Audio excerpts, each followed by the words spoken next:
Diamond Harbour Lok Sabha কেন্দ্রের বাঁকড়াহাটে বড় কাছারি মন্দিরে এলেন অভিষেক বন্দ্যোপাধ্যায়। লোকসভা ভোটের আগে ডায়মন্ড হারবার লোকসভা কেন্দ্রের তৃণমূল প্রার্থী অভিষেক বন্দ্যোপাধ্যায় ডায়মন্ড হারবার লোকসভা কেন্দ্রের বাঁকড়াহাটে বড় কাছারি মন্দিরে পুজো দেন। তিনি গত 10 বছর সাংসদ থাকাকালীন এই মন্দিরকে সাজিয়ে তুলছেন। মন্দিরের সৌন্দর্যায়ন থেকে শুরু করে মন্দিরের রাস্তা সমস্ত কিছু সাজিয়ে তোলা হয় তার উদ্যোগে। উপস্থিত ছিলেন শওকত মোল্লা সহ একাধিক তৃণমূল নেতৃত্ব।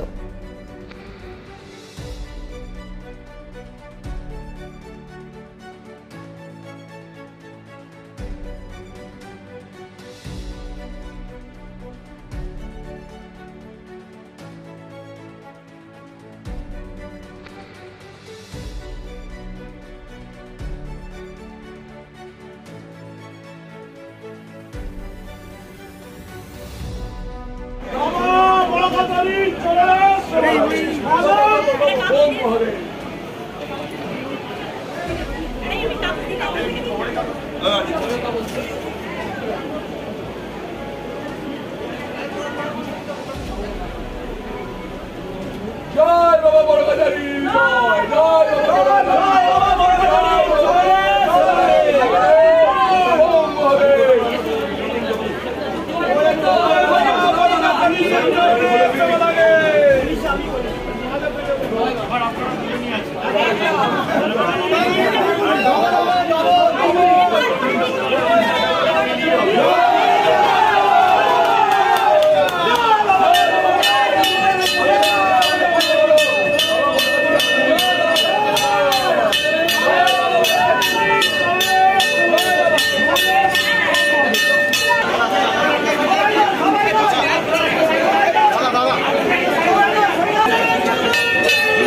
RPTV News Bangla।